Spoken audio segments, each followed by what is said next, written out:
All right, Hatchie, give me some of the ticket text. We're asking your concern level with Dan Campbell. Emotion's gone. We're 36 hours out now. We're all settled in.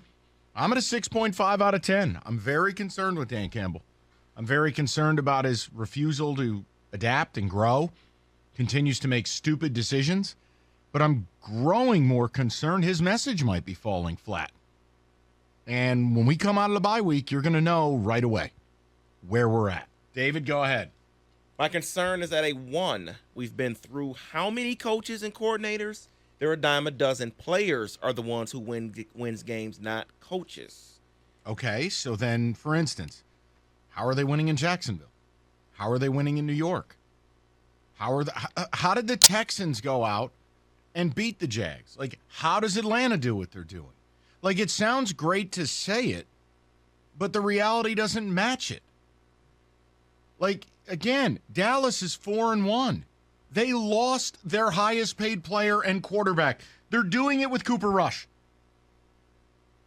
They lost their left tackle, who's going to be a Hall of Famer in Tyron Smith. They've got a rookie who was a guard in college, the kid from Tulsa. That's their left tackle. They started the year without Michael Gallup, blown ACL. Without Tolbert, the kid they drafted in the second or third round. They had one wide receiver. Dalton Schultz has been hurt. Do you want me to keep going? You need players, though, Mike. No, I get tired of this. Because it's easy.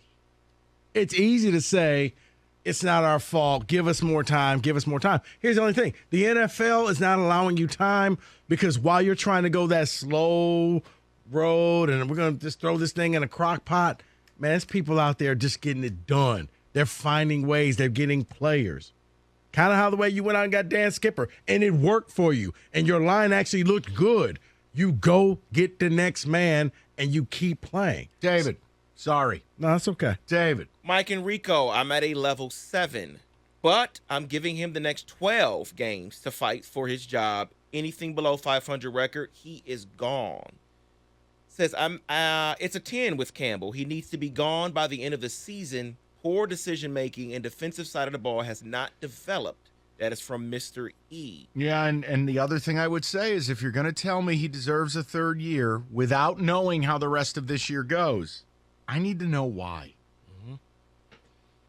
I give him a 5. I want to see how the rest of the year plays out, but if he doesn't improve at all, I want him gone after this year. No messing around. Yeah, see, I'm right. That's where I'm at. Yeah. And that's why I'm at an 8.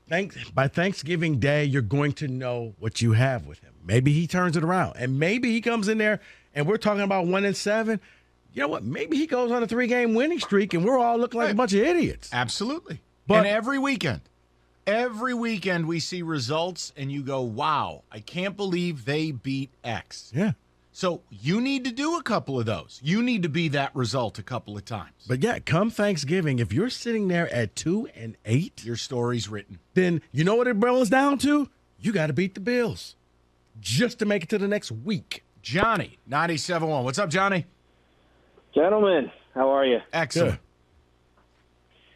You know, I if I had one main point, which I have more than, it would be, can any of us look at any game in his tenure and tell me that we won it due to coaching? That we were in the game due to coaching, that game that we even lost? Maybe Minnesota And last year. No. Like Minnesota last year when they went for 2 and, you know, the aggression and maybe. See, you know what? Maybe. I actually would give you the Minnesota game where they lost because in both games with Minnesota, the other coach kind of blew it and the team stole it, in my opinion.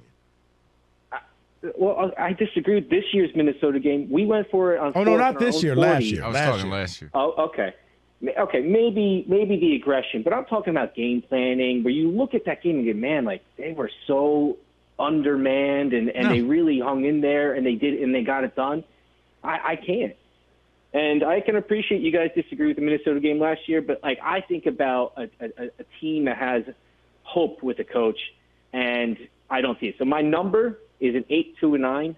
I'm not sure where I'm there. I do believe he can recover. I think he needed to drop the Dan Campbell persona after the Colts preseason game He has them where they want them, when they have, their emotions, they're all on the same page. The grit, I get it, good.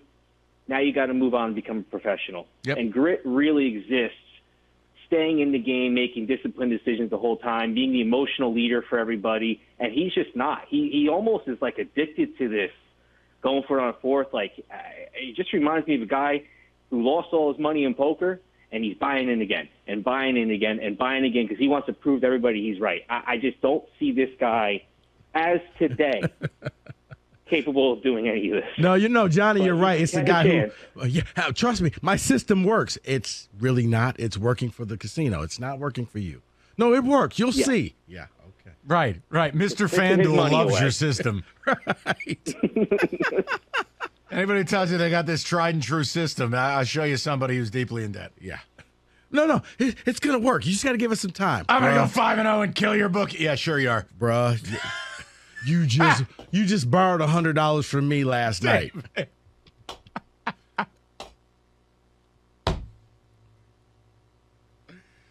I'm going to go 17-0 on a recorded line. No, you're not. Stop it. Stop it, Mike.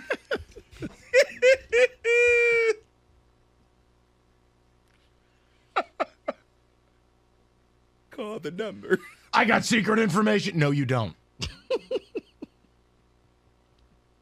Don't fall. If you want a guaranteed winner, I've won 78 NFL games in a row. No, you have not.